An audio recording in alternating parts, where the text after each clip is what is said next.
The Public Safety Committee will come to order. Members, we have a long hearing today. We're going to go till 12. We have the meeting room till 12, and then we will recess and come back at 6 o'clock. As you know, I wanted to give everyone an opportunity, as best we can, to testify on all of these bills. We're hearing two bills this morning. House File 237, which is my bill, and Representative Schoen's House File 240, and we hope to have a brief presentation by members of NAMI on mental illness before we adjourn or recess at 12, sorry. So let me just again explain. I've worked with the lead on this committee to try to make sure that we have an orderly process here and that it's fair. So the idea is that we have, I believe, 12 bills that have been introduced that are related to gun control. We will lay all of these bills over for possible inclusion in a gun violence prevention bill or whatever it ends up being called. And there's going to be no votes taken on this bill, which will give us an opportunity in the future to debate. The testimony that we hear may result in amendments being made to some of the bills, so this will give us an opportunity to hopefully construct a better bill that we will vote on later in February. We have some scheduling problems. I was hoping to get these done as quickly as possible this week and be done with it for now. But the State of the State address is Wednesday night, so we can't be here. But we will meet in the evening tonight and Thursday evening, if depending on how many people still want to testify. I realize for the public that's come in, especially outside of the metro area, that this could be an inconvenience for you. I just don't know what else to do here in terms of our meeting space and our time. For these bills, we have allowed 20 minutes for proponents, and we'll try to keep to that time frame. 20 minutes for opponents, and these are people that the authors of the bill have asked to speak. And so I realize there's an overflow room in 181, but the people who are proponents for House File 237 are they need to be in the room here when this bill is introduced. Dennis Flaherty, Rick Weifels, Alexander Police Department, Jerry Denon, Heather Martens, Sami Rahamin, and Pastor Gene Martin, Jason Atkins, Alan Lifson. This is on the Universal Background Check bill. And the opponents that need to be in the room for that bill are Professor Joseph Olson, Robert Doar, Andrew Rothman, David Gross, Chris Rager, and Brian Strauss. He's coming in the evening. Do I have your folks right? Okay. Because I don't want people to have to come from 181 down here, and it would take up too much time. So, okay, so that's sort of the ground rules. As I said, except for a non-substantial amendment to get the bill in the order that the author wants, the proper motion would be that we're moving the House file and that it will be laid over for possible inclusion. This is normal practice in this committee and in other committees. Any substantive amendments will not be in order because of the 24-hour rule. And we will have an opportunity to amend this bill, whatever it looks like, at the end of February. So let me just some opening comments, and then I'll turn this over to Representative Cornish for a couple of remarks. I recognize that this is a very emotional and complex issue. Whenever you're talking about gun control or gun violence, I understand the concerns that some gun owners have about some of these bills. But let me also say that we all have a piece of the truth, and neither side has all the answers. And it's my hope that we can have a respectful debate about this issue, that we can listen to each other, that we can gather the facts, that we can agree to disagree when we must, but ultimately pass a bill that the governor will sign. Representative Cornish and I are on absolute opposite ends of the spectrum on this issue. But last year, we debated a bill that he authored called the Stand Your Ground Bill on the House floor. And we did so without shouting, without casting aspersions, and we remain friends.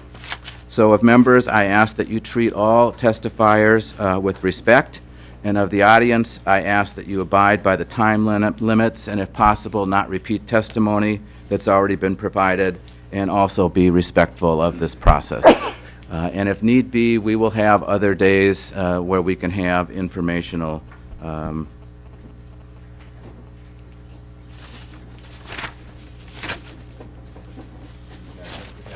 I guess we have a few other people that need to be in this room. If you're in 131, 81, you'll need to be down here.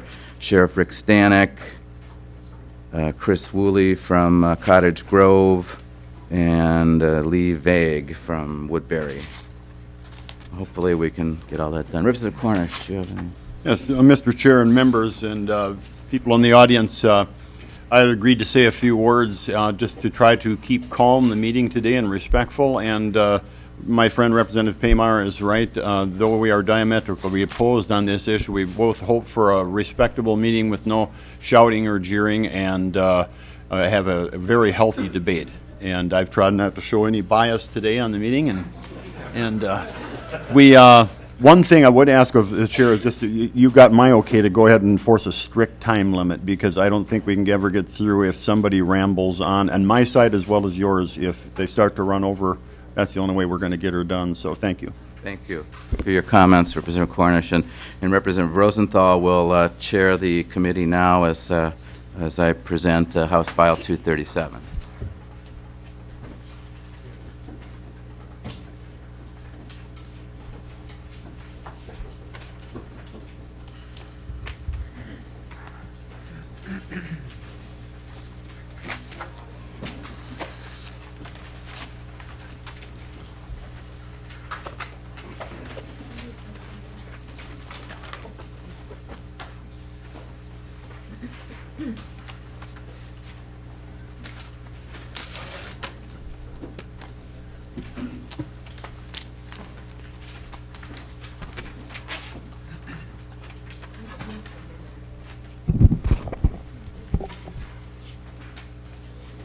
Representative Paymar.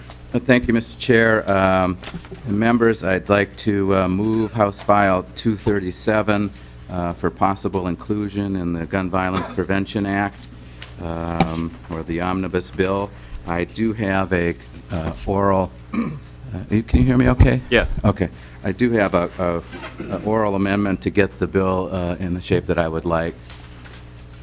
So, Mr. Chair, with your permission, I would like to amend on line 1.15 that we delete the words or other lawful firearm.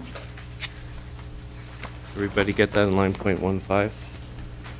Delete or other lawful firearm. And then on lines 6.14 and 6.15,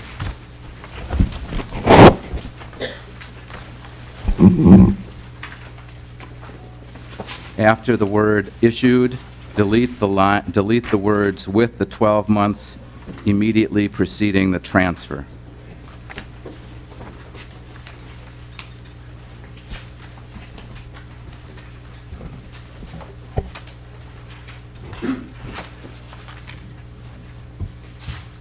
Mr. Chair, I think we'll need to vote on the motion. Remember, Representative Paymar has amended his bill to get in the shape that he wants it. All in favor, say aye. Aye. Opposed? Motion prevails. Representative Paymar. Thank you, Mr. Chair. Members, I'm going to be very brief and then turn this over to testifiers to try to, and I agree with Representative Cornish, we'll try to get as many people in on the bill as we can. Members, there are 30,000 firearm homicides and suicides in this country annually. The tragic mass shootings across the country have I think, raised this issue in a way that we never thought possible. But many of these people purchased their weapons legally. Since the Brady Bill in 1994, hundreds of thousands of people who are disqualified from owning weapons were barred from purchasing through background checks. House File 237 plugs several loopholes to enhance the prohibition of those who are disqualified. And who are we talking about? We're talking about felons. We're talking about offenders who have committed an act of domestic violence, who are prohibited from owning due to the Lautenberg Amendment, and those who have been confined in an institution for mental illness. Those individuals are disqualified from buying pistols and automatic, semi-automatic military assault weapons. There are loopholes in this state and across the country in gun shows, in internet sales and private sales that need to be plugged, and our bill does that, except it does not deal with, it does not relate to family members who want to sell a weapon to another family member. So what does this do quickly? It requires additional information when applying for a transferee permit to law enforcement.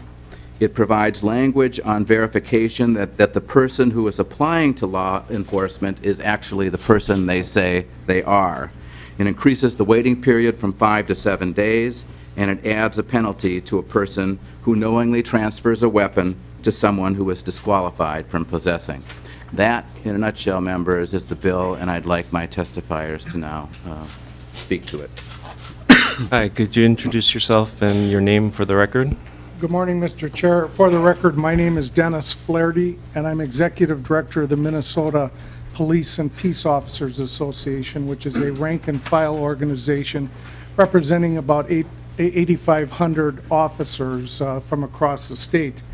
And I'm here today to testify in support of Representative Paymar's bill, House File 237. For us, this session is dedicated not to guns, but to preventing certain individuals from accessing them. We hope you will at least agree from the start that there are certain people that just simply should not have them. We also hope you will agree with us that now is the time for us to do more to prevent criminals and people experiencing mental illness issues from obtaining them. This bill will go a long way to help those efforts. You've all heard the term closing the gun show loophole.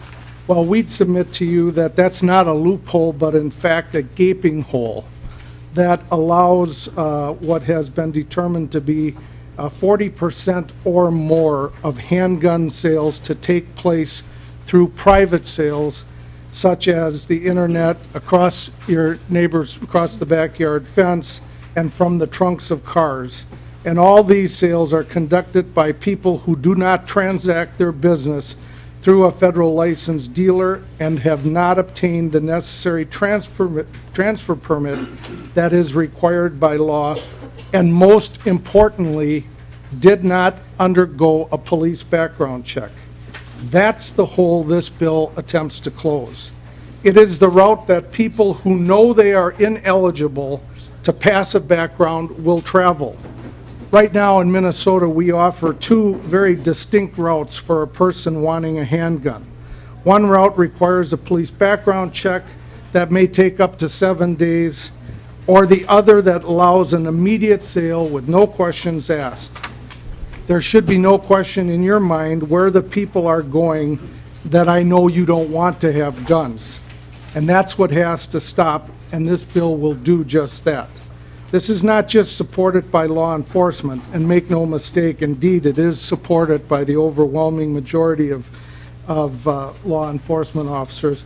But polls as recently as last month show strong public support as well for ensuring that ineligible people cannot easily obtain handguns. This position has been consistently supported, and frankly, it's long overdue. Background checks are universally supported by sportsmen and hunters as well as the general public. And background checks do work. You will hear testimony on that today.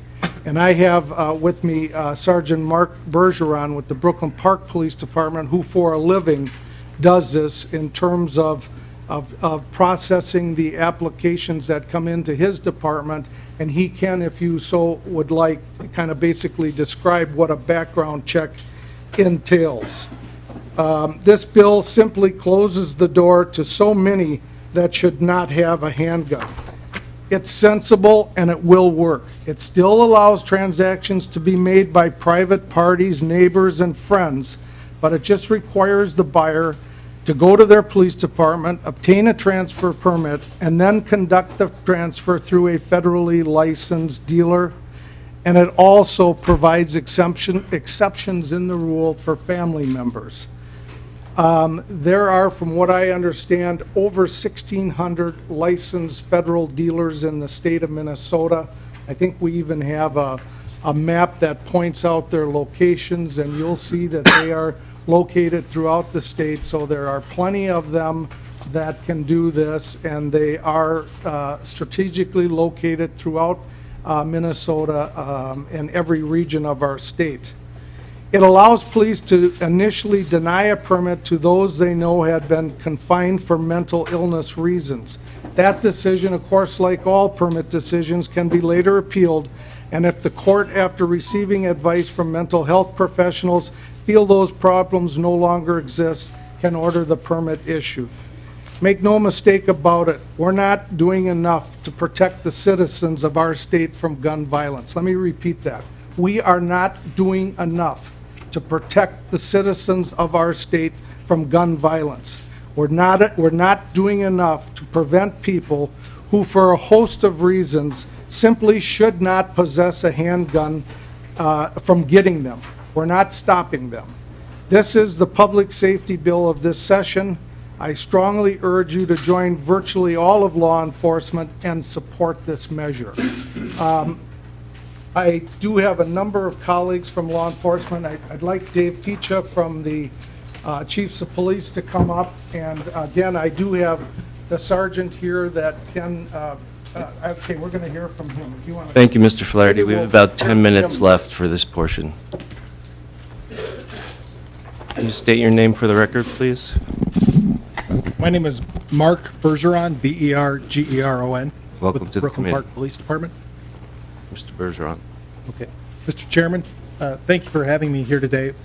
Mr. Flaherty asked me to come to kind of give some background to the committee about how the background process check works. In Brooklyn Park, the applicants must be made in person.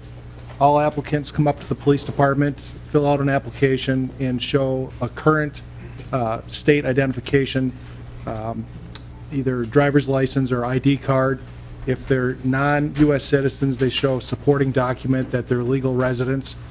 After the permits are received, the applications are received, they're given a receipt that, as required by law, and then the paperwork is handled by one of our police clerks. The clerk runs the checks, all the necessary checks through the BCA computer, which would include a criminal history check through the state, runs through the FBI, Minnesota driver's license files. There's also checks done through the state court system, through Odyssey is the system. There's also statewide supervision check through probation, predatory offender check, and the check also through the BCA computer does a check through the Department of Human Services. If the Department of Human Service comes back with what's called a possible match, then we fax in a release and they do a manual check at the DHS and notify us of those results. The clerk does all that and looks over the paperwork. Also, all Brooklyn Park records are checked as well for any potential disqualifiers. So the clerk does that and identifies anything that appears to be a red flag. Then I look over everything as well. So we've always got two sets of eyes looking at the documents and double checking. I will then give the approval and sign the application, sign the permit, or else I'll write up a denial letter if denial is required. And sometimes we do deny people. People submit applications. Some people do disclose their previous felony convictions. Sometimes they think the time has expired so they can get a permit. Other people have things that, one such example would be a gal I denied, in fact, last week. She, earlier, a few months ago, late part of 2012, she tried to commit suicide and been placed on a 72-hour hold by our police department. and she had ingested pills and slit her wrists. At that time, her boyfriend told the police that if she made the statement that if she had a gun, she would have shot herself. Well, she was now applying for a permit to purchase a firearm 3 months later.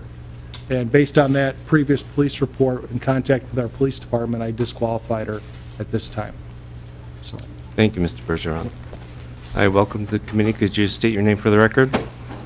Mr. Chair, members of the committee, I'm Dave Peacher, the Executive Director of the Minnesota Chiefs of Police Association, standing in for Chief Rick Weifels, who is our president. With me today are also additional chiefs from our association, including Chief Dave Kolb, the co-chair of the Legislative Committee, so I will make my comments very brief so that Chief Kolb could come up and testify, as well as Executive Commander Ken Reed of the St. Paul Police Department, if the chair would allow. Thank you. Hopefully, all the members of the committee have received the Minnesota Chiefs of Police Association policy on firearms. If not, I'd be more than happy to distribute that to you. I was told that it was in your packet. This policy was vetted by our legislative committee, which includes over 20 chiefs from throughout the state of Minnesota, and then ratified by the Minnesota Chiefs of Police Association Board. That includes 15 chiefs from throughout the state of Minnesota. This was ratified unanimously, and this is a foundation for our policy positions moving forward. Specifically to House File 237, I'd like to invite Chief Dave Kolb of the Champlin Police Department. Thank you. Thank you. Welcome to the committee. Could you state your name for the record? My name is David Kolb, K-O-L-B. I'm the police chief at Champlin, and I'm here representing the State Chiefs Legislative Committee. Mr. Chair, I'll be brief. There are several pieces of this legislation that we think are good for public safety. I just want to point out one small piece in that Sergeant Bergeron talked about background checks for handgun applicants. Police departments spend a great deal of time and resources processing those. One of the features of this bill that we favor is the ability to charge a reasonable fee for people who are making those applications. We cannot uncover the problems in these backgrounds if we don't devote proper staff time to doing so. That takes time and that takes resources, and we believe a reasonable fee is only fair to charge for that service.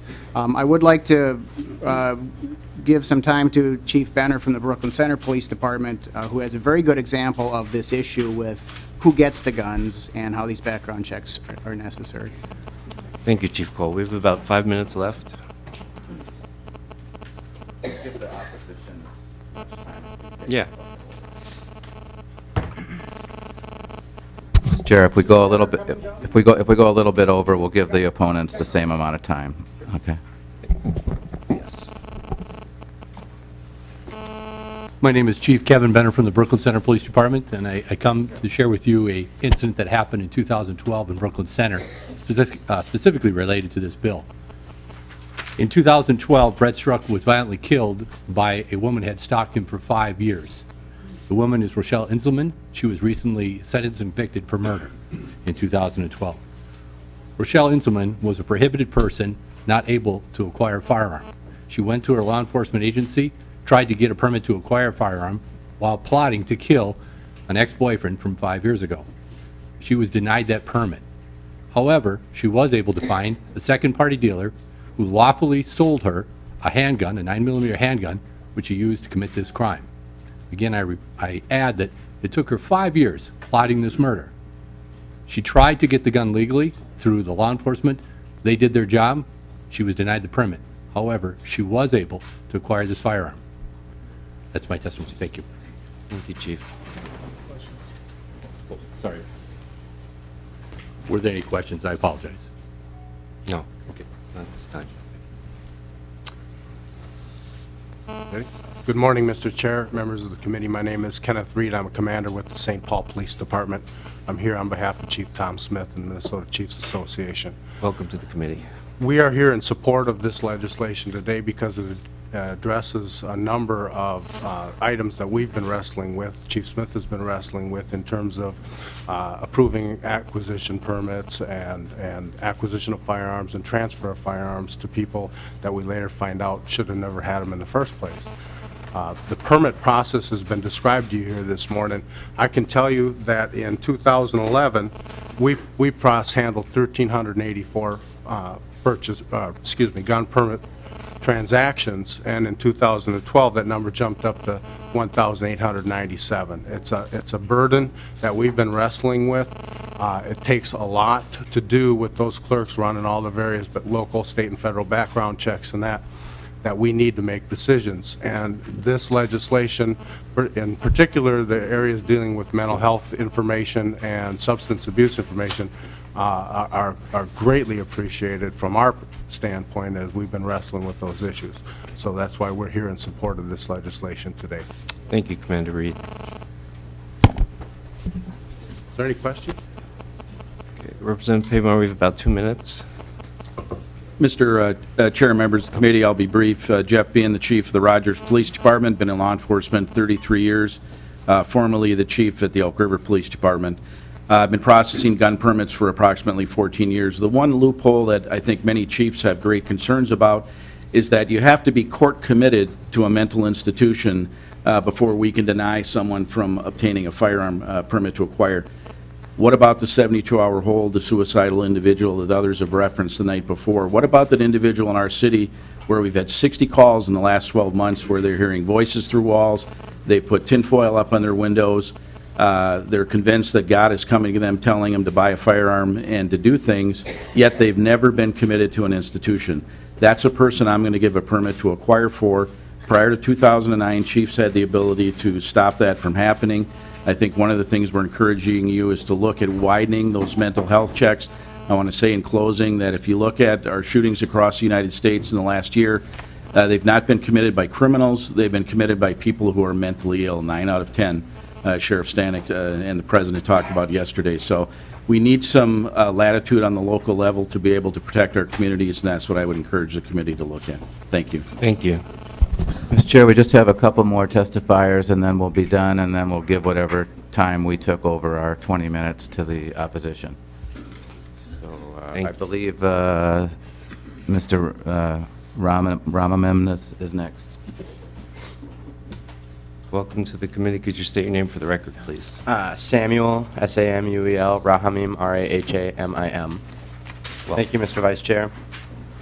Nothing prepares you to hear the news that your father has been murdered with a gun. On September 27th, 2012, I was taking a bus by myself to go visit a friend in future school, University of Wisconsin-Madison. My mom dropped me off at the bus at roughly 4 p.m. that day. About 30 minutes later, I saw an early report of a shooting in the Bryn Mawr neighborhood of Minneapolis, where my father had built his business, Accent Signage. My father was an immigrant living the American dream, extremely proud that all of his products and materials were produced in the USA. He created dozens of jobs over the years, invented a system of Braille that made it easier for blind people to read, and exported products all over the world, including, as he loved to tell people, China. I sent a text message to my dad that day telling him that I heard that there had been a shooting in the Bryn Mawr area and to stay away and be careful. Of course, what I did not know at the time was that this text to my dad would go unanswered because just shortly before, he had been shot twice in the head at the company he had built. This is something I will go to bed knowing every night and wake up knowing every day. The final 4 hours of that bus ride felt closer to 40 hours as every possible scenario went through my head. I've described it as a hyper-localized version of 9/11 where you feel like you are under attack, yet there is so much chaos and confusion that you cannot even begin to fathom what is going on. Harsh reality soon set in, and there still isn't 10 minutes where I don't think about the terror brought upon myself, my family, Accent Signage, and the local community. The gunman killed 6 fathers that day, all of them leaving behind a total of 15 children far too soon. The key factor about the gun violence legislation introduced in this legislative session is this: it will save lives. The gun used to kill my father and 5 other fathers that day had a capacity of 15 rounds. A law limiting a capacity to 10 rounds might have saved lives. The private sale loophole undermines the background check system by allowing millions of gun buyers to avoid checks by simply obtaining their guns from private sellers. According to the most recent national survey, an estimated 40% of U.S. gun sales are conducted between private citizens with no federal requirement that the buyer first pass a background check. Few states track private sales, but recent data suggests that these unregulated purchases are becoming more common. For example, Michigan State Police stated that 48% of state handgun purchases are conducted privately, which amounts to more than 50,000 private party handgun sales in Michigan each year alone. Criminals exploit the private sale loophole to obtain guns. A national survey of inmates found that nearly 80% of those who used a handgun in a crime acquired it in a private transaction. And secondly, the internet has made a vast marketplace for guns where millions of buyers and sellers can easily identify one another and conduct firearm transactions in almost total anonymity. While legislation cannot prevent every gun death, it has a moral obligation to attempt to save as many lives as possible. I want my story told so that other families will not have to go through the devastation that mine has experienced. My dad lived the American dream, but died the American nightmare. Gun violence kills 33 Americans every day, and more than 12,000 Americans will lose their lives to gun violence over the next year if no action is taken place to stop the gun violence epidemic. Many of these gun deaths are preventable, but under the current policies, the United States has the highest per capita rate of firearm-related murders of all developed countries. We can do better than that. Mr. Chair, I think we have one more testifier and then we're done.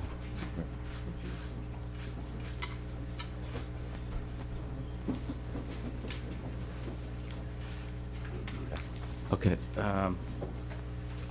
So, Mr. Chair, I think we're done for now. We'll, the other testifiers will testify on the next bill. So, I don't know if you want to ask any questions at this point. Representative Cornish. Mr. Chair, members, I'm not going to take up enough time because I think that my testifiers will blow enough holes in these misstated facts and percentages and quotas here that to last a lifetime. But the 40% is just a myth. To say that they're directly related to not having run through gun checks is just not true. Another peace officer got up there and said we aren't doing enough. We aren't doing enough because the legislators won't let us do enough. If we want to arm teachers, we want to have armed security guards, we want to put a shooter in the scene that could actually do something, legislators are saying no and pretending these worthless gun bills are going to do any good, which they don't. The one police officer said they were able to disqualify a person. Well, why did you testify then? You were able to disqualify the person. You don't need any more gun laws. And the thing about the person taking 5 years to commit murder should convince some of you in here that that's the whole point. You're not going to stop some of these people from committing murder. No matter how many of these gun laws you apply, that's how intense they are in doing it. I could tell you the stories about a woman in my area that tried to commit suicide a number of times until she was successful. So some of these if things, we could go on forever about what might happen. I will challenge the chiefs to say that they do not represent frontline officers in the vast majority. They just do not. They represent city councils and they represent mayors. The people in the front lines, I've got scores of letters. We've got some active duty cops out here that want to testify today, but we won't have time. And it was sad personally for me to see all those officers line up in bleachers behind President Obama and give credence to gun control laws that won't do any good. So anyway, I'm going to give the rest of my time to the testifiers here and talk about some of these abhorrent statistics that we're throwing out there that just are misstated and not true. Representative Newberger. Thank you, Mr. Chair.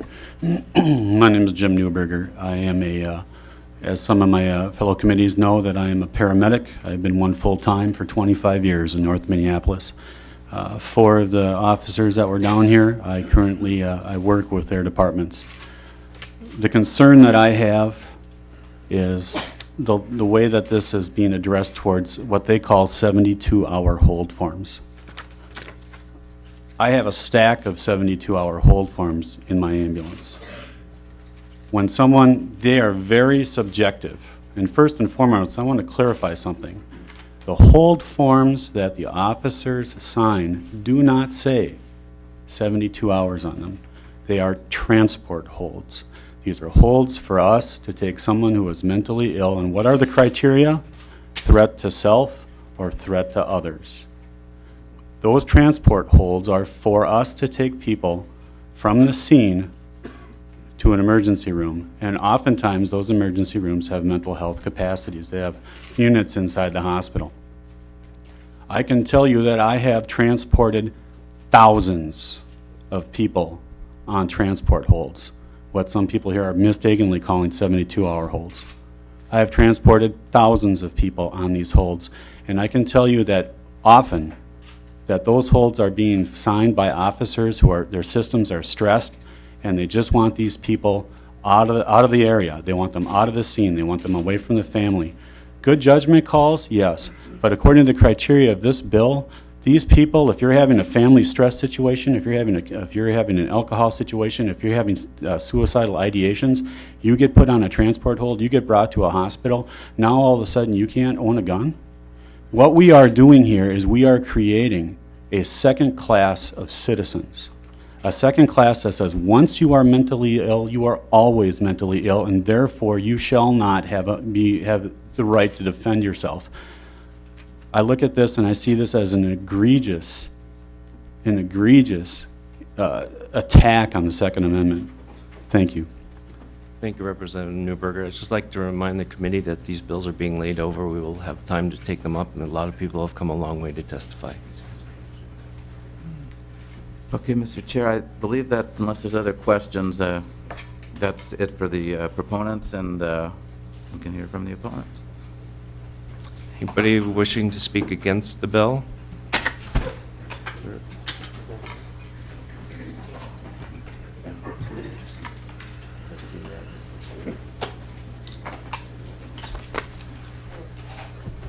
Welcome to the committee. Could you state your name for the record, please? My name is Andrew Rothman. I'm the Vice President of the Gun Owners Civil Rights Alliance, Minnesota organization that has stood for 24 years in support of Minnesotans' constitutional rights. I'm here to very briefly address some statements that have been made and statements which unfortunately are inaccurate. The first one is that Mr. Rahamim said that the most recent studies say that 40% of guns are transferred without a background check. The study that Mr. Rahamim is referring to was conducted 20 years ago. It was of 251 people, and 3/4 of that survey were conducted before the Brady check was put into place. The true numbers are nothing like that. Second, we had police chiefs here say that the police need to make decisions about who should get a permit and who should not. That is incorrect. The police chief's job under 64.713/7131 is not to make decisions. It is to administer the law. They do not have the discretion to decide for themselves. And the reason that they don't have that discretion is because they have greatly abused that discretion. Prior to 2003, the police chiefs greatly abused the discretion where if you lived in Minneapolis, you would not get a carry permit. If you lived in a rural area, you would. The law should be objective and fair and universal throughout the state. Mr. Rahamim also talked about anonymous sales on the internet.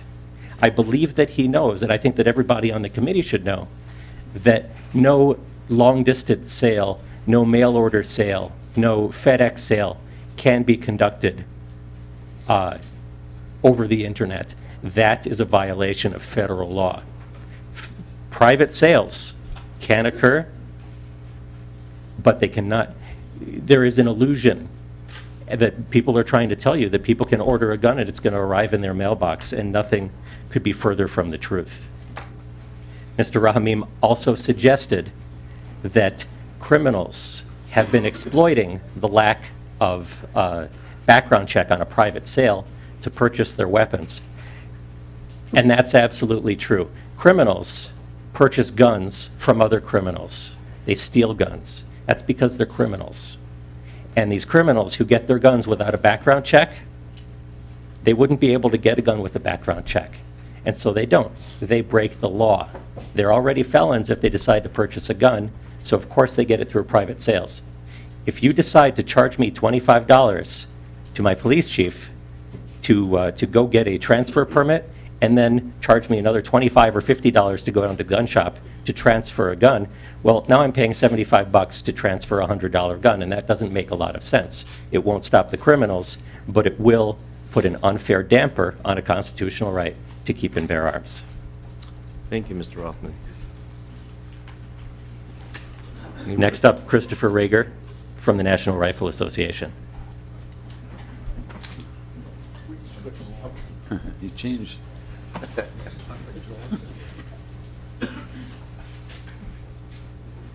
Mr. Chairman and members of the committee, my name is Joseph Olson. I'm a professor of law at Hamlin University. I am, of course, not appearing in that capacity today. I am here as the president of the Gun Owners Civil Rights Alliance, and I want to talk about House File 237, which actually does two things.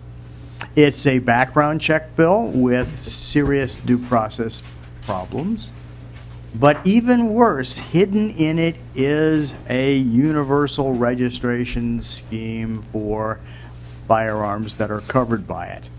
You have to go through a federally licensed dealer. The federally licensed dealer has to treat the sale as if he was making it, which means that you have all of the paperwork, the 4473 as we call it, which will be filled out, which is kept forever, initially by the dealer and eventually by the ATF, and which is only that far away from being a computer linkage system between the gun and the gun owner. And every place we have seen registration, in Australia, in the United Kingdom, for example, when registration comes, confiscation doesn't come far behind it. There is no need for the registration. We had testimony 2 years ago by one police officer after another, including some of those that we've seen here today, testifying about how absolutely wonderful the Minnesota background check system is and how bad the federal NICS system is. Well, if you go through a dealer, you go through the federal NICS system. If you go to your local police chief and you get the Minnesota background check, you get a little card that says you're good for a year. You can buy all the guns you want. You can buy them from anybody you want because you have been cleared. There is no trail, but you have a form. We could simply use that form, and you have to show it to whoever you buy a firearm from, which most people do already today in Minnesota, and that's it.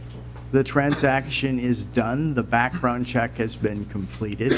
The bad guys have been restricted from getting firearms, although there will always be someone who slips through.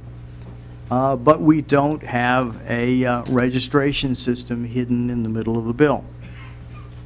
Additionally, we have the problem which Representative Newberger mentioned.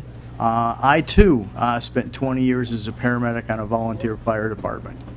I worked 2 years as a volunteer in St. Louis, and to get put on a hold and transported to the hospital for examination by a physician requires virtually no evidence at all. It simply requires a signature by someone who can do it.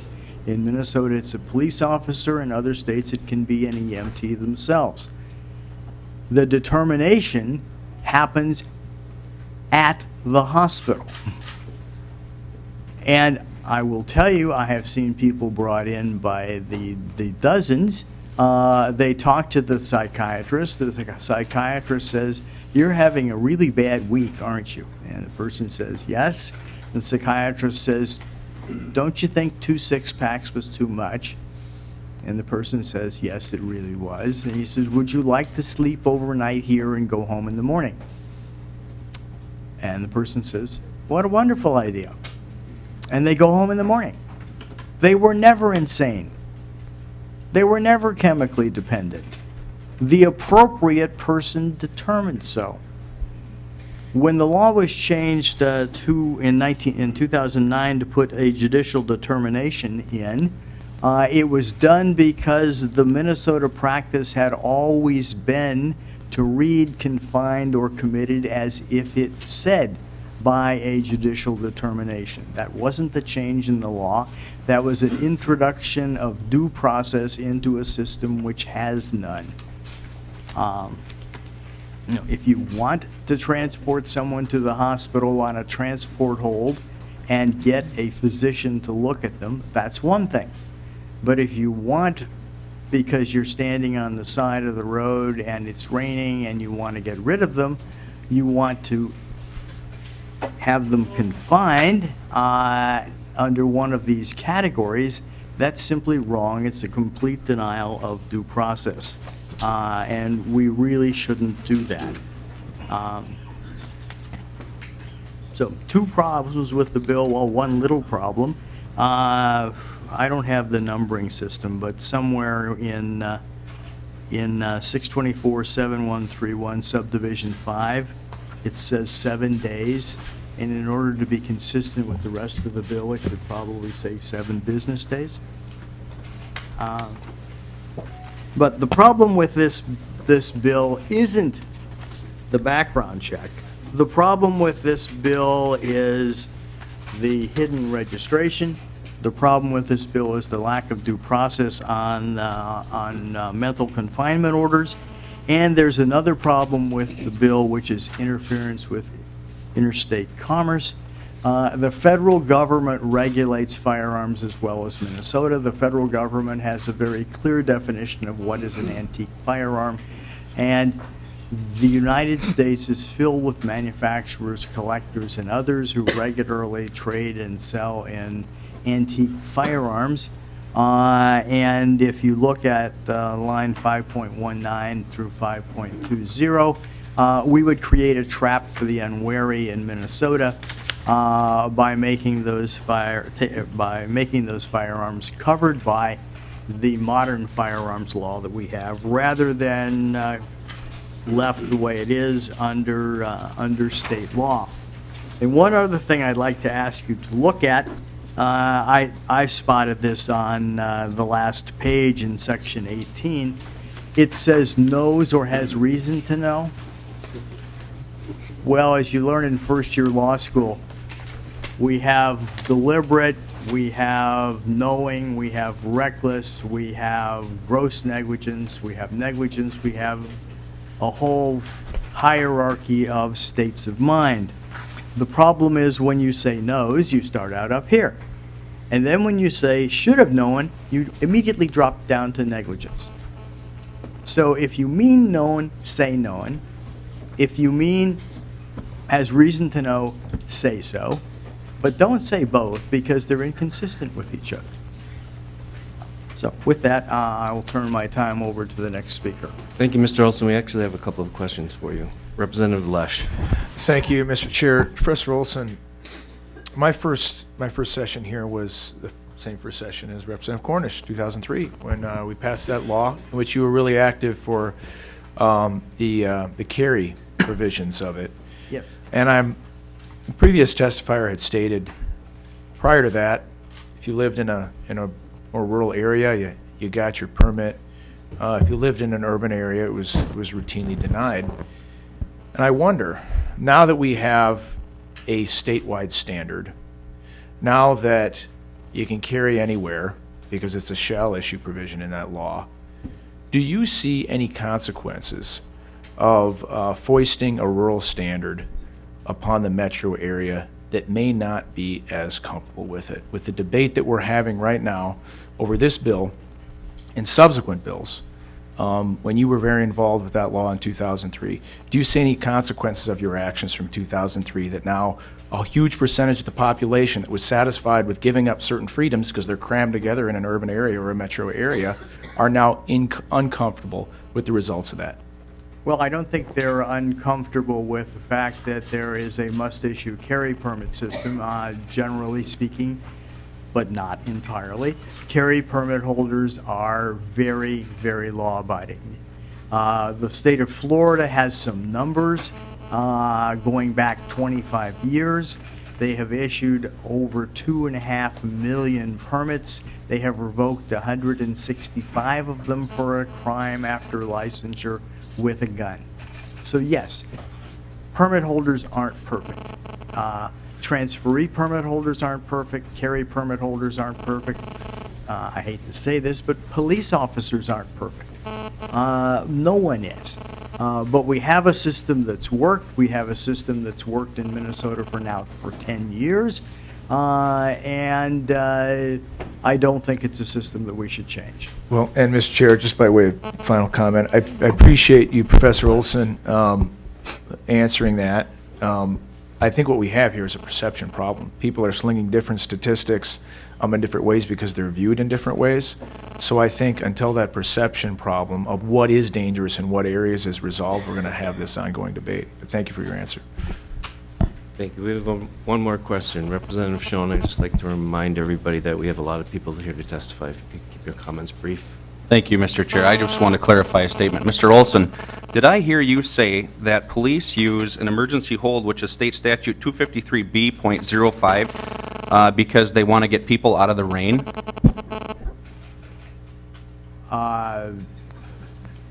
If you heard that, it wasn't what I meant.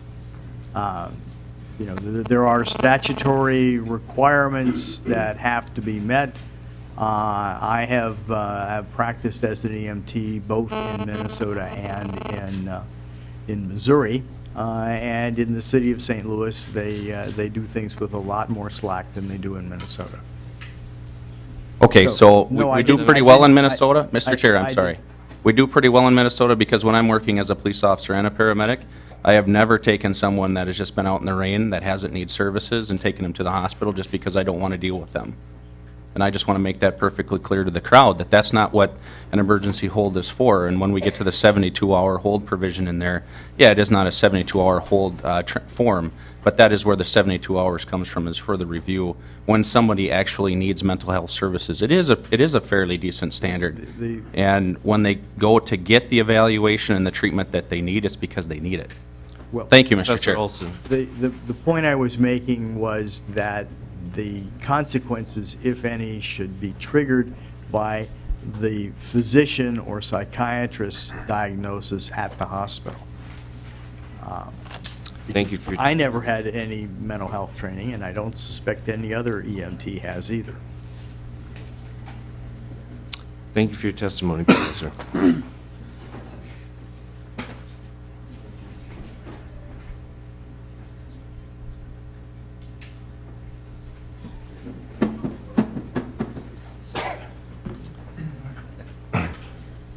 Welcome to the committee. Could you state your name for the record, please? Sure. My name is Chris Brager, and I'm with the National Rifle Association.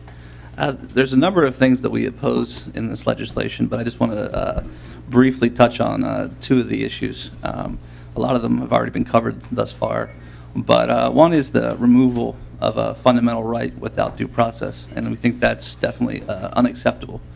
What this provision does, it removes a judicial determination that you could be prohibited from possessing a firearm and lessens that standard down to simply having a hospitalization.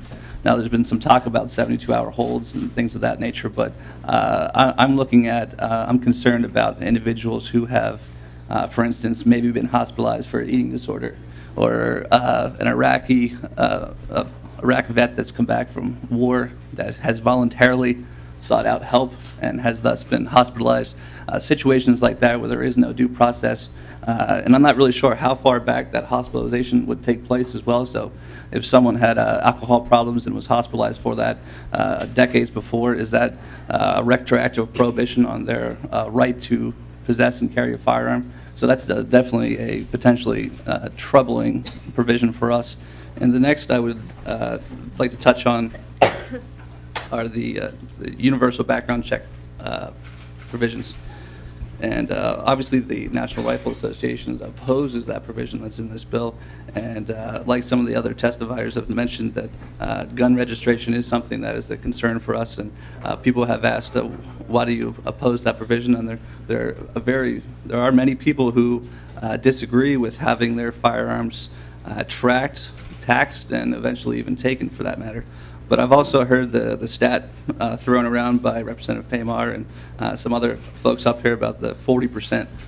Well, the study that was taken from was looking at a Clinton-era study where there was no requirement of a federal background check at the system, and they also included inheritances and gifting of firearms to come to that stat.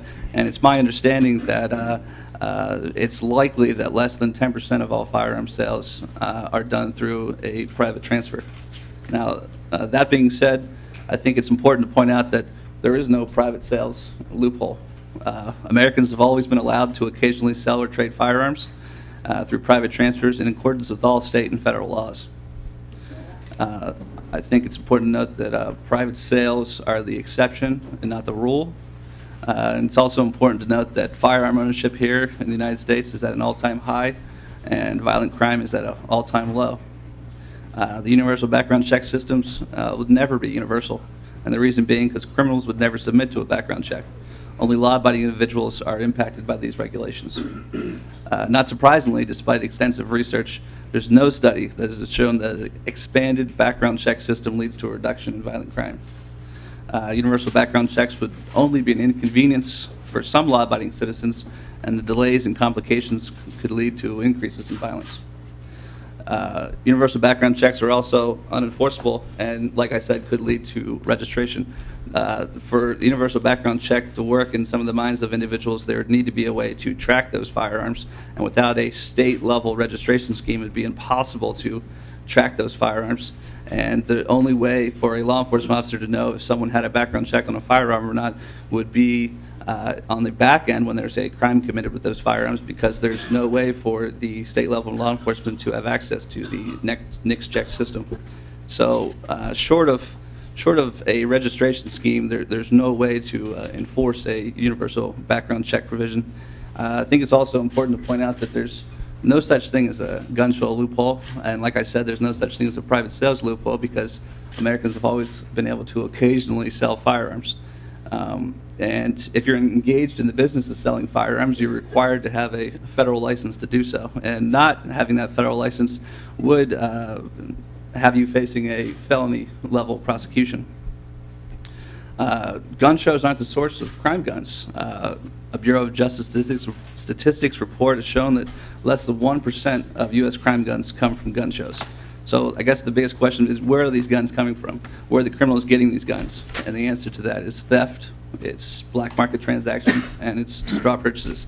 So I think it's important as we review this legislation that we actually start thinking about real solutions and how we're going to cut down on bad guys from getting guns. And I think one of those ways is to look at one of the major ways they're getting those guns now, and that's through straw purchases. And that's an individual who goes to a gun show or goes to a store and purchases a firearm with a clean background check for someone that's prohibited from possessing that firearm. And that's something that cracking down on that type of transaction is something that the NRA definitely supports and would be more than willing to work with Chairman Paymar. Thank you. Thank you for your testimony. We have about 3 minutes left. Welcome to the committee. Could you state your name for the record, please? Yes, my name is Rob Dorr, D-O-A-R. I am a permit to carry instructor here in Minnesota. I'm also a DNR hunter safety instructor. And a few things in this bill that concern me. One in particular is that it requires all loans that are exceeding 1 day to go through an FFL transfer. And as a firearm safety instructor, hunter safety instructor, there have been times where I've loaned my target rifles, 22 rifles, to students to practice. In between class sessions, sometimes the class sessions go for up to 8 weeks. So I will, if they need some practice, many of these guys are rural guys and they've got their own land, of course, with their parents' supervision. Some of these guys are grown adults who go through the class. I will loan my firearms to them at a cost of $25 for each transfer. And then I'm not sure who retains ownership of that, or if I will ever get those guns. I think that's an unnecessary potential unforeseen consequence of the bill. Also, as a permit to carry instructor, I use corporate guns for our carry classes, and we also do law enforcement training. We do advanced firearms training. We have a wide variety of firearms that we encourage our people to train with so that they're familiar. I don't personally own those. Those are owned by the business. There's no provisions in here that specify a business owning the firearms versus a private individual. And then my last point is just to talk about. We talked about a little bit about how many sales and where they're coming from. Let's look at how the criminals are getting the guns. Mr. Rager previously just mentioned that less than 1%, it's 0.8%, a Department of Justice study from over 18,000 criminals. And of that, 0.8% of them were sourced directly through a gun show, through this potential gun show loophole. So I submit to you that we're not looking in the right places. And we'll wrap up our testimony. I want to give you a little bit of an anecdote. Imagine a police officer comes across a person who's fervently searching underneath a streetlight, looking in the bushes, looking underneath the streetlight. Police officer comes up and asks him, what are you doing here? He's like, oh, I'm looking for my keys. He's like, oh, okay, well, where are they? He says, I dropped them in the alley over there. And the police officer says, well, why are you looking here? And the man replies, well, the light's better here. The problem is you guys are looking where the problem isn't, and you're focusing where the light is because it's easier. What you have to do is do your job and find where the problem is and address it there. Thank you. Thank you, Mr. Dorr. Representative Paymore. Mr. Chair, I think we've given time for both sides. I know people want to testify, and we can take more testimony this evening on this bill, but we need to move on to the second bill, so I'm ready just to offer a closing 30 seconds and lay the bill over. Okay, Mr. Paymore. People in the audience, if you have written comments, we urge you to turn them into the committee. Representative Paymore. Mr. Chair, I just thank the committee for hearing the bill and for the testifiers. Again, a complex issue. More than happy. I've worked with Mr. Olson before. I'm happy to work with the NRA on any issues to make this a better bill. I would draw the attention to members that Section 2 of the bill talks about restoration of a person's right to possess a firearm, so I don't think that the due process issues that have been raised are legitimate concerns. With that, Mr. Chair, I would move that I would ask that the chair lay over House File 237 as amended. Thank you, Representative Paymore. I move that House File 237. You just lay it. If you could just lay it over, that would work fine. House File 237 is laid over. Thank you, Mr. Chair, members.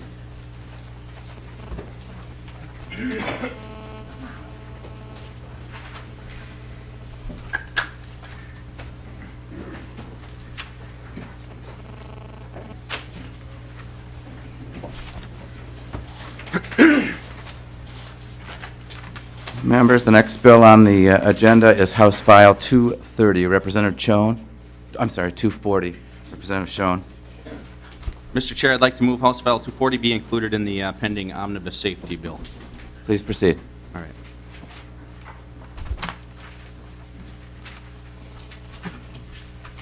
Members, the arguments related to firearm safety are vast. I want to make it very clear that this bill is not about banning any guns, any magazines. This is related to a local issue. We have other bills that will be presented with us or to us that will deal directly with guns.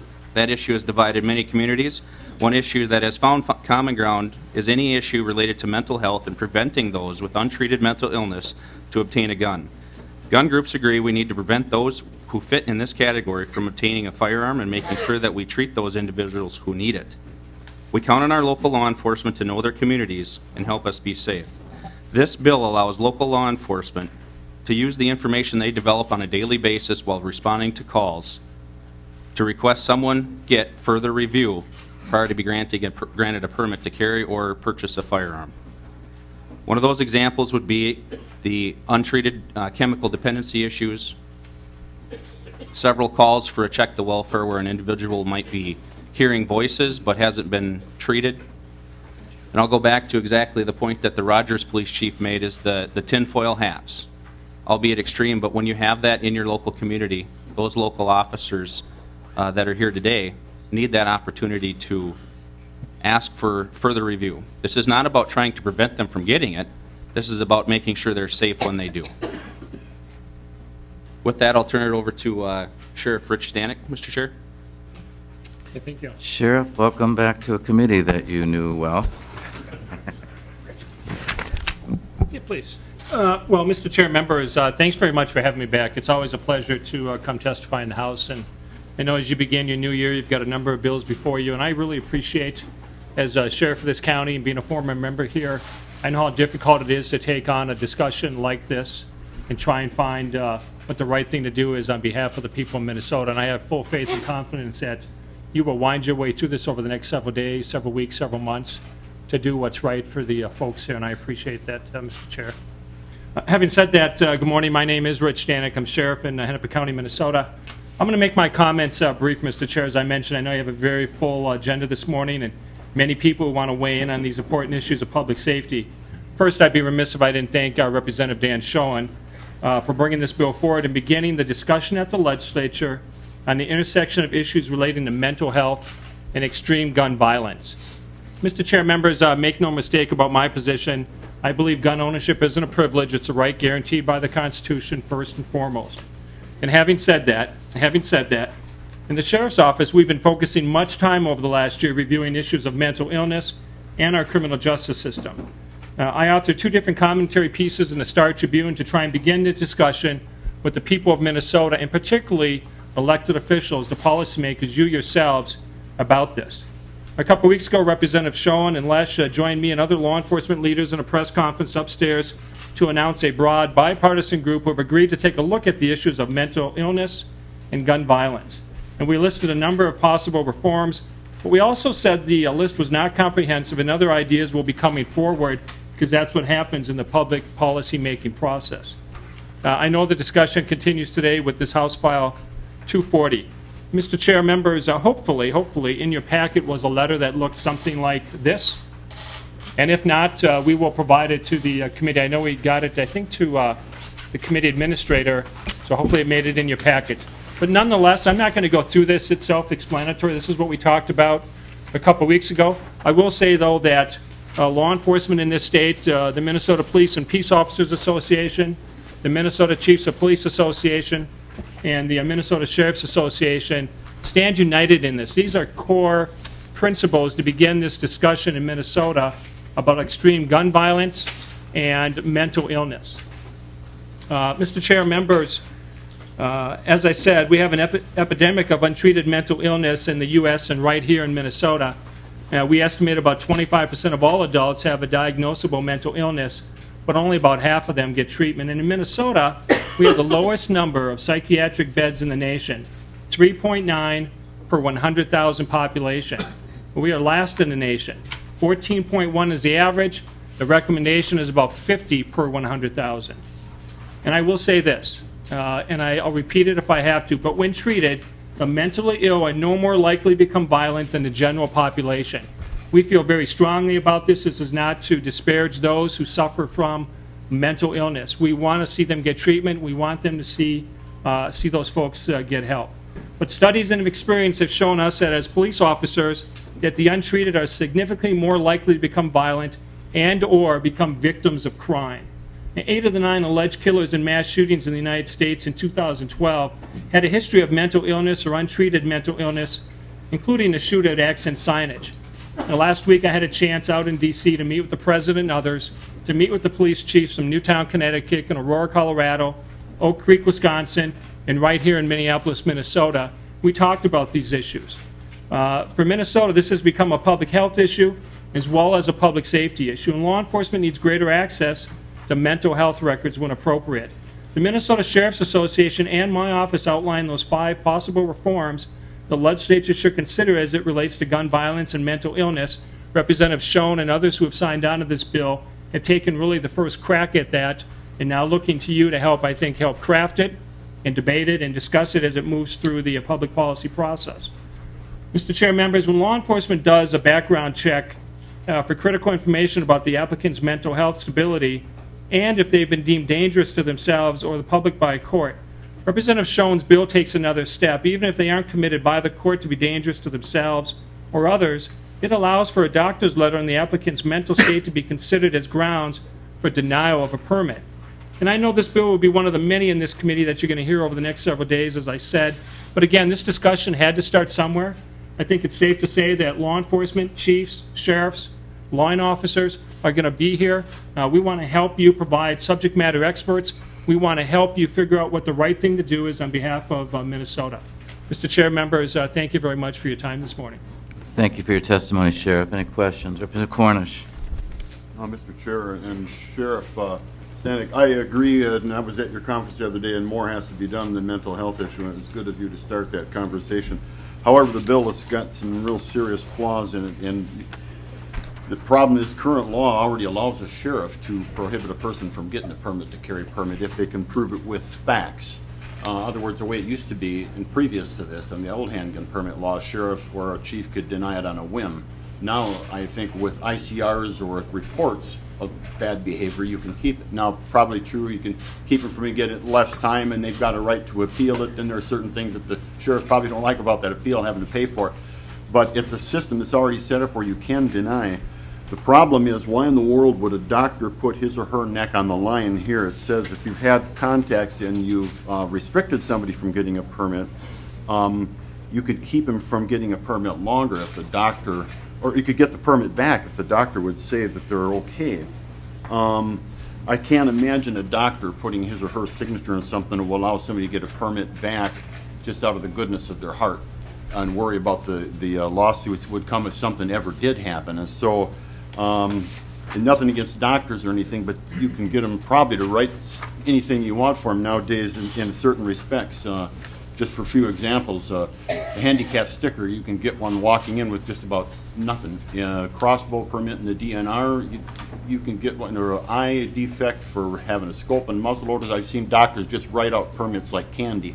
And so you would get a variance in the issuance of them. I agree that mental health is really an issue and we need to work on it, but the barrier putting up here for a doctor to stick his neck on the line to get somebody back their rights really worries me. And when you've already got a permit procedure in place that keeps you from getting these prohibited people like this. I mean, if you have a person that's assaulting his wife or a number of domestic disturbances, a pattern of them, or a pattern of mental health or seeing stars move, I think currently you can keep them from getting a permit, can't you, Sheriff?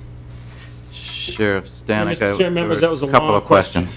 But let me say this, and I've had this conversation with Representative Cornish, I just want to reiterate, I appreciate his perspective on this. And again, you know, we're simply trying to begin the discussion and let the very smart people, you on that side of the table, figure this out. But let me say this, one thing I know about the background checks, you're right, Representative Cornish, law enforcement does do those background checks primarily through the NICS system, the National Instant Criminal Background Check. Two components to it, mental health and conviction data. But we know that only 12 states on a regular basis contribute to the mental health piece. 12 states out of 50. Even Minnesota didn't start doing it till 2010. And secondly, conviction data, about 25% conviction data is in that federal database.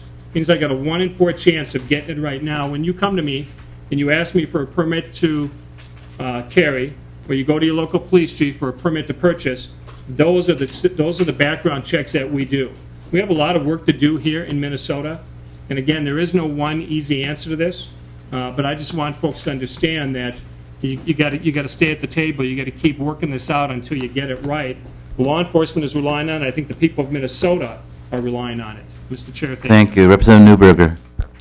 Thank you, Mr. Chair. Sheriff Stanek, I have a question for you. And also Representative Schoen, perhaps you can answer this. I'm looking at this here, and I'm wondering, Section 115, it says here, when the applicant has had past police contacts that indicate dangerous or violent behavior, chemical dependency, serious mental illness, or a physical condition involving mental incompetence, the chief of police or sheriff, as a condition of the granting the permit, may require the applicant to obtain a letter from a physician, and it goes on, or a mental health professional. How are you going to address the fact that the large proportion of people in our society who have mental illness who can't afford this? So now I've got to go to my doctor, I've got to make an appointment, I've got to pay for a medical evaluation, a mental health evaluation, which is not cheap. How is that going to be addressed? Because right now what you're doing is you're creating, again, a second class of citizens. If you don't have the money, you can't get the exam. If you can't get the exam, you can't have your Second Amendment rights. I think that's a hole in this bill that needs to be addressed. The other thing here is that you have, it's built in, it's subjective, where you have the police, by default, they are ordering people if you have had past police contacts, now you are being, in essence, ordered to see a psychiatrist if you want to get a permit. I want to know what your thoughts are on that, number one, and number two, I want to know who's going to pay for these for the people that don't have the money. Representative Schoen or Sheriff Stanek, whoever wants to. Well, briefly, in order to become a law enforcement officer, you have to go through a mental health evaluation as well. But one of the things, I'd be happy to answer more detailed questions related to that, but I think it's imperative with our limited time that we probably get to the public testifiers, because we're all going to be here tonight. Okay. And that's what I'd like to move forward with, if that's okay with you, That would Matt, be fine. Mr. Chair. Representative Newberg, are you okay with that? I don't want to cut Yes, you Mr. off. Chair. Okay. Okay, well, Mr. Franklin, do you have anything else you want to add, or are you here for? Just, we would like to say, Jim Franklin, Executive Director for the Sheriff's Association.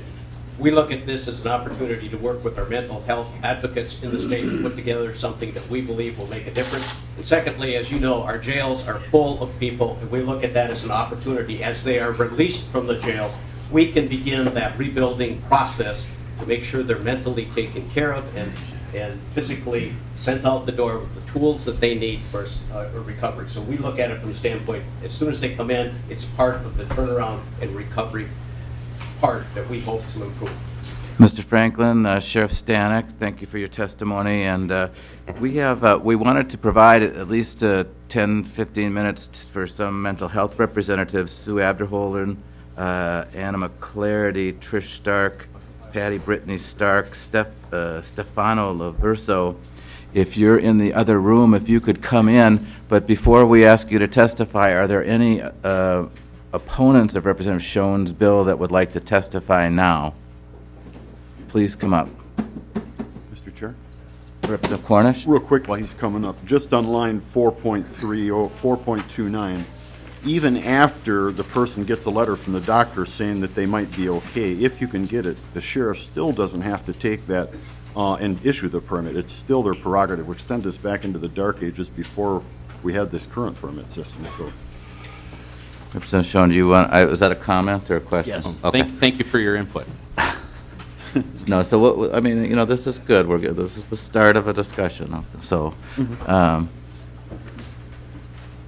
if you could, Mr. Rager, introduce yourself again for the. Chairman, Chris Rager with the National Rifle Association. I agree with Sheriff Stanek that there needs to be something done to make sure that there aren't gaps in the background check system, and that we make sure that people who are disqualified by certain mental health adjudications are getting those records to the background check system. And I think that's something that the committee could work on in a bipartisan way. But I think what HVAL 240 does is basically turn the right not only to possess a firearm but to carry a firearm back to a discretionary type of system here in Minnesota. So taking Minnesota from a shall issue system back into a may issue system, you've got a subjective mental health disqualifier that's basically triggered on past contacts with the police. So I'm not really sure what that would mean. What that would mean if when a teenager you were kind of a rowdy guy, and the police officer knows your name, the issuing officer knows your name, and then he has a reason to deny you or reason to force you to go to get a doctor's note to exercise a constitutionally protected right. That obviously causes us some concern, and as was mentioned by Representative Cornish, I think it was, the issuing officer then would receive that note and could basically become a doctor to determine whether or not he should grant you the permit. So it kind of seems like you're losing your right to possess and carry a firearm before any type of adjudication again. So there is a concern with due process there. The bill also weakens the appeal processes. It actually makes it easier for the issuing officer to deny a law-abiding citizen a permit. And let's mention for a second that Minnesota's in the minority when it comes to requiring their residents to have a permit to simply exercise the core of the Second Amendment, and that's to possess a firearm in your home. You have to go to the government to ask for permission to be able to exercise that right. And that's That's something that I think it's close to 30 states don't require there to be a permit to possess a firearm in the home, but that's a completely separate issue. So like I said, it weakens the appeal processes. It strengthens the ability to deny people a permit. And there's actually a provision in there that really has nothing to do with the rest of the provisions, and it strikes the ability for a non-resident of Minnesota to get a permit to carry in Minnesota. So if you were visiting your family or your friends, or you're on vacation in Minnesota and you wanted to be able to protect yourself and you're from another state and you weren't able to get a permit from another state, but you wanted to get a permit in Minnesota, you would no longer have the ability to do that. So those are just a couple of the issues that we have a problem with in this bill, and I'm obviously more than willing to work with Representative Schoen to see if there's some real solutions that we can work on, like strengthening the background check system or plugging the holes on reporting of mental health information to the next background check system. Thank you. Thank you, Mr. Rager. Is there anyone else who wants to speak in opposition to this specific bill? Please state your name for the record. Doug Brown, I'm from Hutchinson, Minnesota. Welcome to the committee. Thank you. The concern I have is with the past police contacts, what does that really mean? And what's the criteria and the training that police would have for those contacts? A person could be picked up or off on the side of the road, for instance, have a stroke or have a mini stroke and be acting very peculiar, and the next thing you know, that person is being denied to get a permit because he was acting in a peculiar manner. Then that person, because they're not given due process, would have to go out and get evaluated by a mental health person, and even with a letter from a mental health person coming back to the police chief or the sheriff, would be able to bring that letter back to the sheriff, but the sheriff or police officers there could deny that permit even after that, the way the language is written up here. The police are charged with enforcing the law, not evaluating mental health of an individual. The new language, past police contacts indicate dangerous or violent behavior, chemical dependency, serious mental illness, or physical condition involving mental incompetence. This presupposes that police are competent evaluators of a person's condition. The way the bill is currently written, it really sidelines a person's due process. I was reviewing the Diagnostic and Statistical Manual for Mental Disorders, and they have a caution in their manual that the use by people without clinical training can lead to inappropriate applications. The above statement really clearly identifies the pitfalls of the way the language is written today. I agree that we need to do more on mental health. I agree with Richard Stanek, and I agree with a lot of the police officers that we need to do more with mental health and being able to do that. But at the same time, we can't compromise the due process of an individual. Thank you. Thank you for your testimony. The next step, please. Thank you. My name is David Gross. I'm the treasurer of the Gun Owners Civil Rights Alliance. I used to be a prosecutor. I've been a defense attorney. In fact, at one time, I even used to legally advise Rich Stanek when he was a police officer in Minneapolis, and I was an assistant city attorney there. And it's kind of fun to keep running across him. I think he's a pretty thoughtful guy. And there are some holes in the background check system, but they're in the execution, not in the design of the system, I think. And I think that's what Sheriff Stanek is saying, is that we're falling flat on the execution, not the design, and yet all of a sudden we're changing the design and how it's applied. And I'm wondering if we shouldn't give it a chance to work properly, to put some effort into it so that the information flows as designed, rather than saying, well, we're not following through and making sure that the information flows properly, so let's redesign the system. My concern is due process of law. I mean, we are talking about a constitutional right, a fundamental individual constitutional right, Heller versus Washington. And now, on the last bill, we had a situation where police officer, law enforcement officer signs a transport, I think, was it a transport hold, and based on, I mean, this is not a professional judgment, to have the person evaluated, and then that professional evaluates, kicks the person loose, no problem, or if there is a problem, they petition for commitment. And yet that temporary evaluation issue, that becomes a confinement that's disabling. That's a violation of due process. What is being suggested here is even worse, because we still have a non-professional taking police contact information, just ICR report stuff. I have a report from 1984 based on a neighbor who didn't like me when I was cleaning my M1 Garand in my backyard so the smell of the solvent wouldn't bother my wife in the house. Man with a gun call, and I'm the suspect. That will show up. You know how I know that? Remember back in the day when the multi-jurisdictional network organization was in play? Found illegal by Don Gimberling?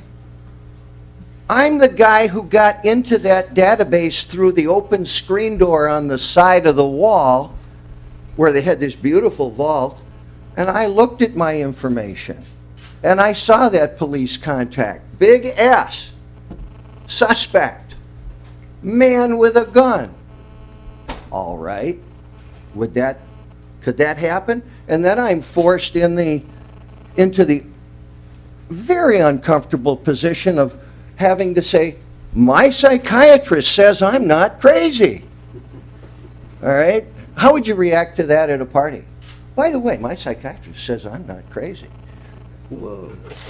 And then the police chief, who's not a trained professional, not only can deny that individual on the basis of this police contact, which might be generated by a politically prejudiced call, and in derogation of a professional's opinion say, well, that doesn't matter. The professional doesn't know what he's talking about. I know better because I'm the police chief or the sheriff. Can I suggest that that is backwards, upside down, and inside out, dysfunctional, counterproductive? Yes, let it be the start of a discussion, as Sheriff Stanek suggests. It's someplace to start. And looking at this provision, we know precisely what not to do. Nothing is completely worthless. It can always serve as a bad example. Thank you. Thank you, Mr. Gross, for your testimony. We have one more testifier, and then we're going to turn it over to our next group of testifiers. Please state your name for the record. Good morning.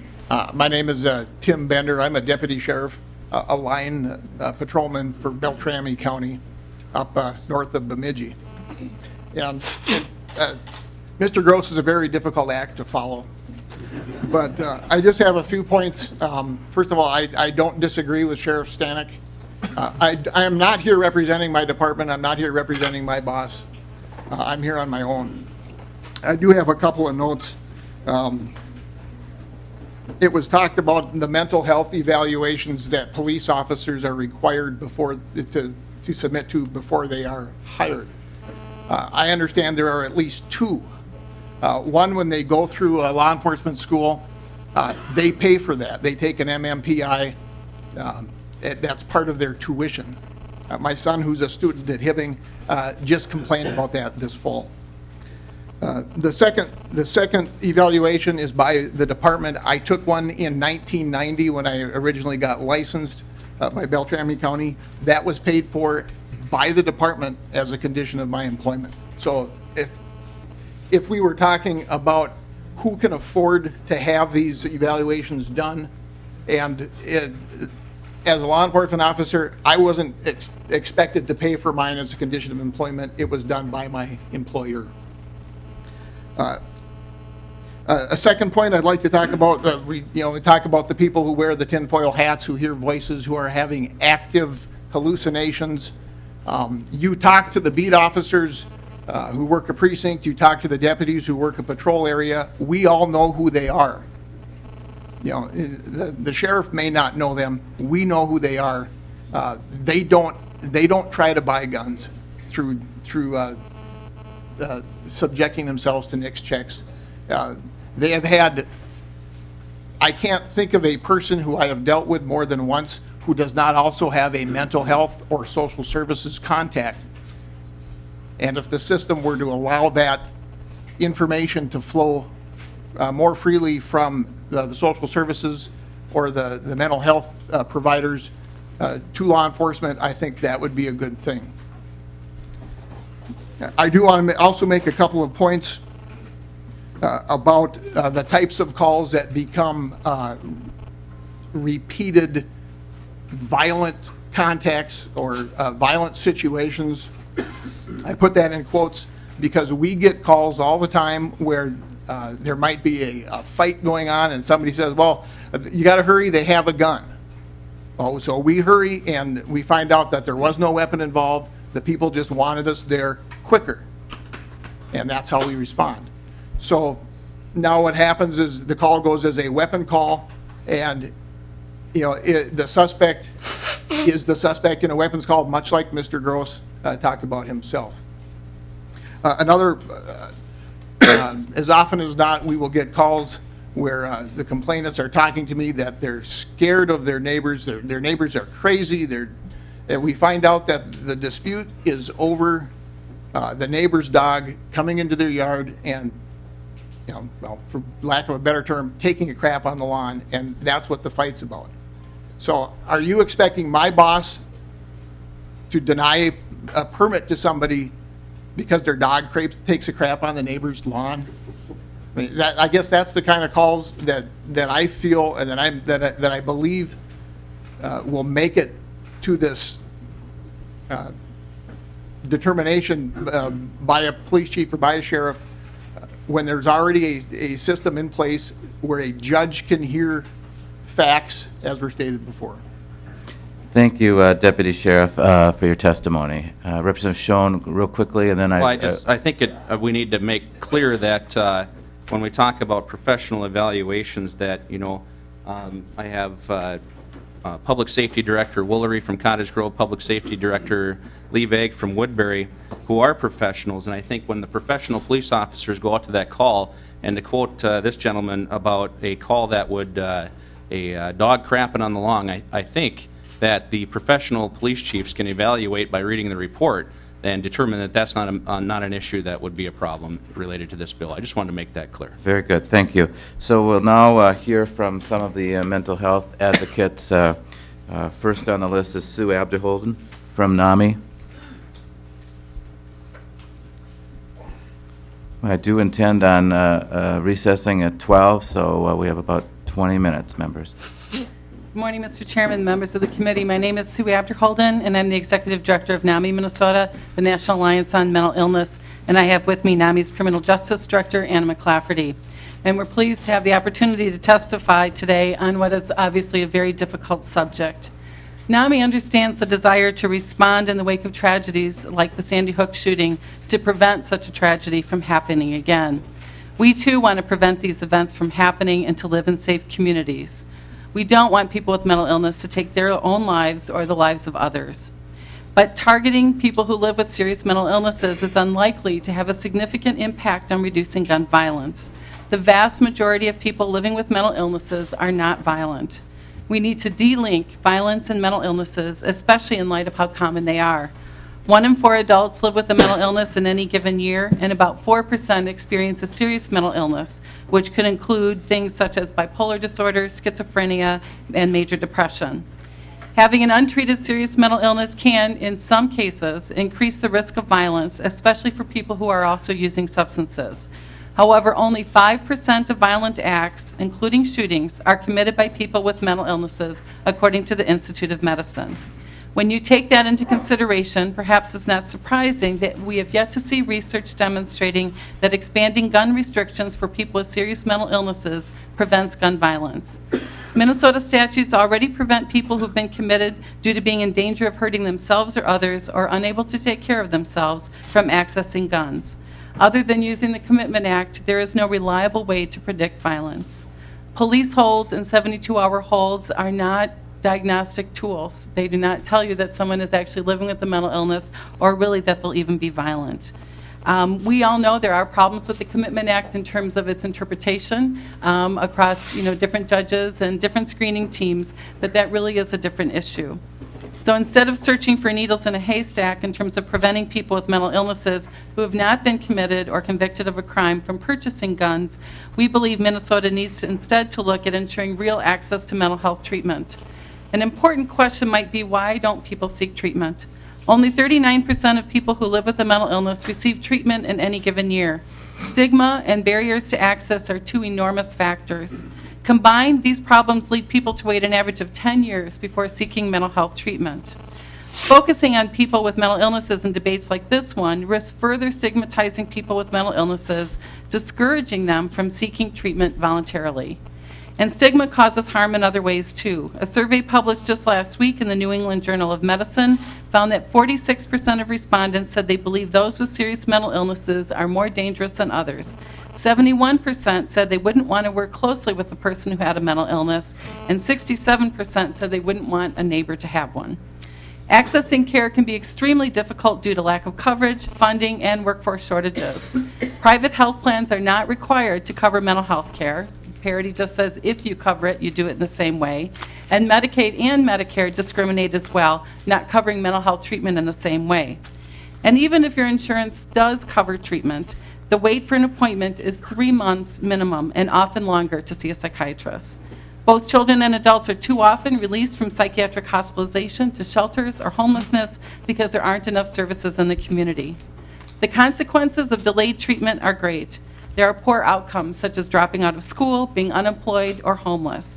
And suicide is the 10th leading cause of death in the U.S., taking 38,000 lives each year, more than double the number of lives lost to homicide. In Minnesota alone, we lose over 500 people to suicide. To prevent suicide and the tiny percentage of people who are at risk of hurting others, the one thing we can do is improve earlier identification of and treatment for mental illnesses.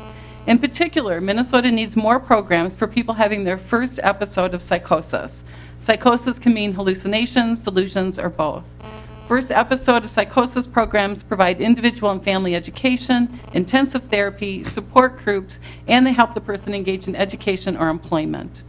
The psychiatrist who devised the original first episode program said that kids who go on gun rampages tend to be pre-psychotic. They still have enough functioning to methodically plot out their attacks, but they've lost their capacity for judgment, but not for planning. If we look at several of the shooters in the last couple of years, they had had no contact with the police, no transporting to a hospital, no 72-hour holds. They weren't on anybody's radar screen. In addition to first episode of psychosis programs, we need to beef up our community-based programs in both the children and adult systems. And I want to say, we don't believe we need more outpatient beds. People spend a tiny percentage of their lives in inpatient. They spend the majority of their life in the community. And if all you do is put people in beds, you will not solve this problem at all. We need to have schooling to mental health programs, respite care, care coordination, supportive housing, supportive employment, and more.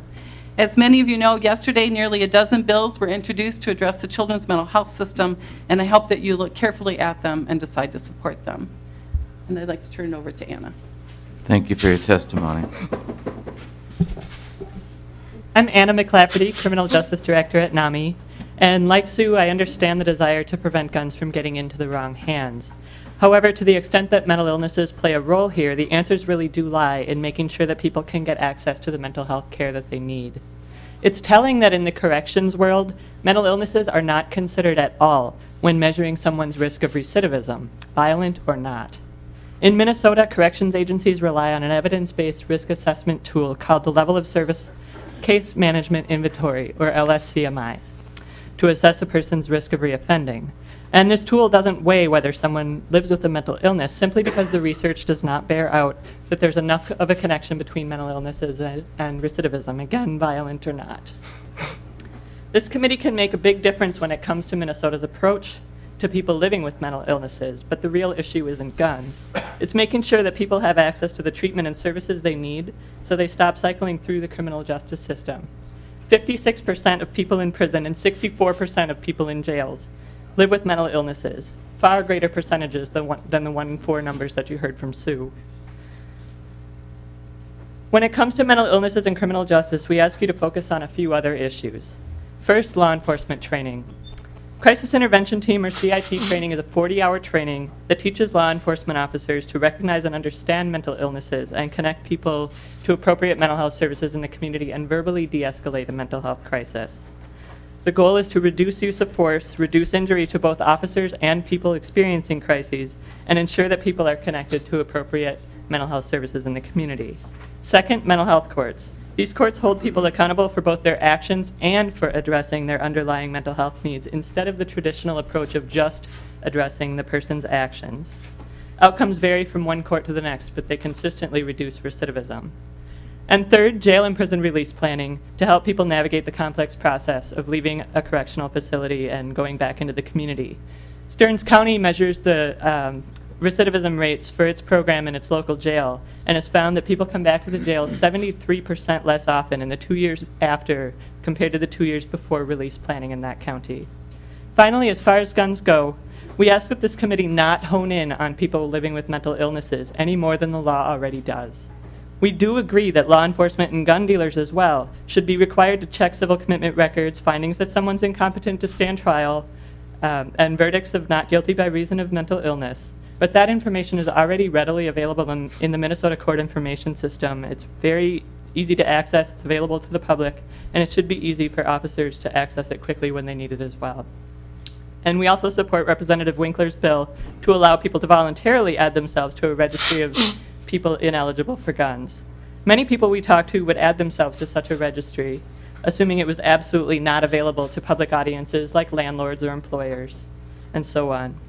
We don't, however, support any kind of broader registry of people with mental illnesses, since it would, like Sue said, discourage people from seeking treatment when they need it, and it would take rights away from a class of people without any kind of due process. With that, thank you for your time, and we'd be glad to answer any questions, either now or once. Thank you for your testimony. Next. Good morning. I'm Dr. Tricia Stark. I'm a licensed psychologist, and I work for the Minnesota Psychological Association, and I am also in private practice. When events such as those at Newtown, Connecticut, or Aurora, Colorado happen, we look to find answers to prevent future tragedies. House File 240 is an attempt to keep guns out of the hands of those perceived to be at risk of completing violence. However, it is based on a misapprehension of the causes for violence. The factors that converge related to violent acts are complex and interrelated. But studies repeatedly find that mental illness does not cause violence. And I'm going to say that again, mental illness does not cause violence. What major prospective studies demonstrate is that violence can be best predicted when a number of factors are considered. These factors include dispositional, historical, clinical, and contextual factors. Factors related to severe violence include younger age, male sex, having less than a high school diploma, a past history of violence, juvenile detention, perception of hidden threats from others, and being divorced or separated in the last year. In terms of the strength of predictors, from the most influential to the least, factors are younger age, a past history of violence, being male, a history of juvenile detention, recent divorce or separation, history of physical abuse as a child, parental criminal history, unemployment in the last year, having a major mental illness and substance abuse, but neither one on its own, and having been victimized in the last year. It's necessary to look beyond the mental health diagnosis and look at an individual's prior history and what is transpiring now in their lives. Returning to House File 240, it's overly broad and will deprive too many individuals of rights while failing to identify those at most risk.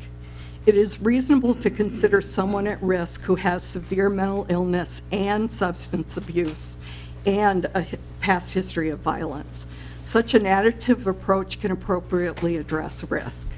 Using a standardized assessment of risk, such as the classification of violence risk, could increase accuracy while ensuring that individuals with mental illness are not inappropriately targeted, leading to increased stigma.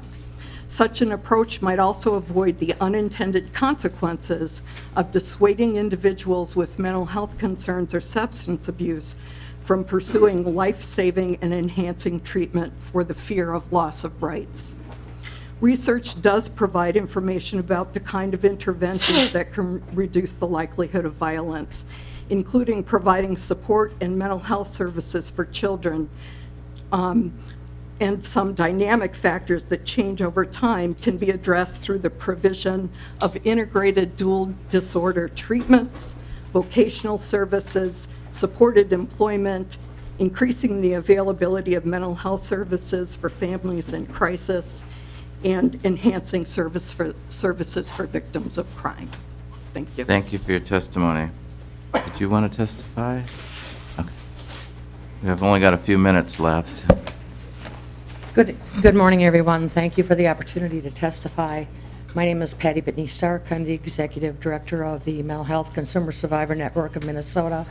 And I'd like to say before I begin that I would like to thank all of the members of the military in this room for their service to this country. On behalf of CSN, I am here today to share some extreme concerns that we have. I hear everyone regarding the bills that are before this committee talking about those that are mentally ill. Some people refer to them as crazy, some people refer to them as nuts, and there's been some discussion about a need for more beds. At CSN, we refer to people with a mental health challenge as those having had a lived experience. And one of the things that we know about individuals who've had a lived experience with a mental health challenge is that they could get well and stay well with the right resources, as opposed to identifying that people who have a mental health challenge and a severe one shouldn't have be able to bear arms. What we're saying is that we need resources made available to those people as other people have. But one of the things that I would like to say regarding the power of language, and I thank you, Jim, for your information. People with a lived experience have been second-class citizens in this country for decades and centuries. We no longer are going to lock those people away in state institutions, although there are 2 in Minnesota that are very concerning to the Consumer Survivor Network. The other concern that we have is that if you have to disclose whether or not you have a mental health challenge, whether it's to law enforcement or an employment agency, you are perceived as less than. And there's no doubt about the impact that that has. And on behalf of the Mental Health Consumer Survivor Network, it is imperative as I speak at this desk today, representing thousands and thousands and thousands of citizens in the state of Minnesota that have had a mental health challenge, that I make it very clear to the people in this committee and in this audience that all of those people certainly do want to recover and get well. Many of them don't because they lack resources. Many of them don't because they don't know where to access resources. And many, many, many veterans don't access mental health resources because of the stigma that comes with that and their fear for their loss of their right to bear arms. I work with those veterans and have for decades.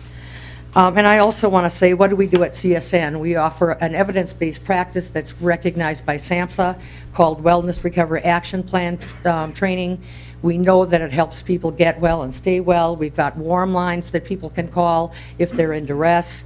And the other thing that we do is that we want to speak on behalf of everyone. And finally, I want to say, on behalf of many people in this room that know me, that I am that face of mental illness.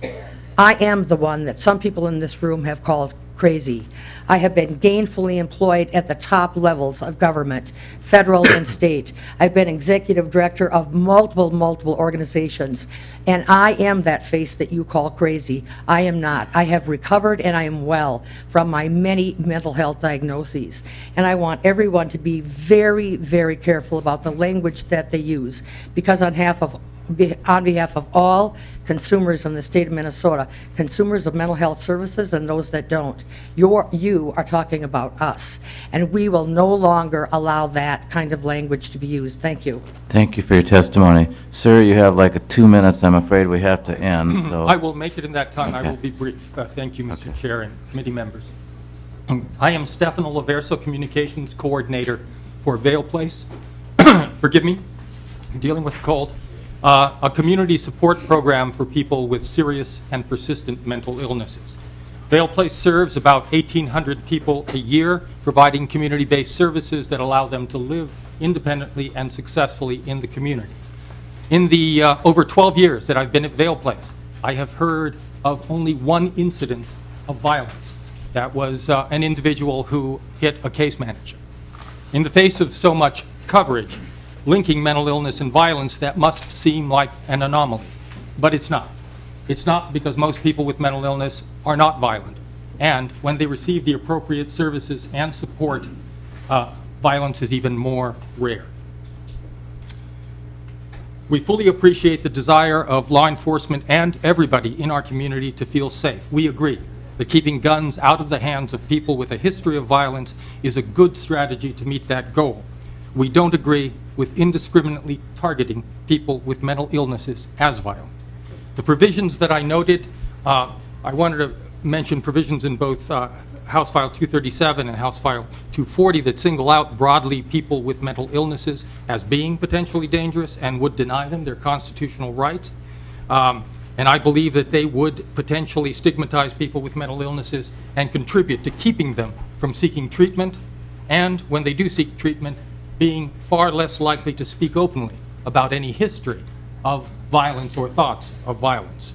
The best approach to preventing or at least reducing the very small percentage of violence that is committed by people with mental illnesses is to intervene as early as possible and provide access to appropriate services and ongoing support. Thank you. I appreciate the opportunity. Thank you for the testimony. Representative Schoen, I'll give you a minute if you want to wrap this up, then we're going to recess. All right, Mr. Chair, members, what I want to point out is that this bill is one piece, one microcosm in the entire piece of this safety legislation that we're going to be talking about.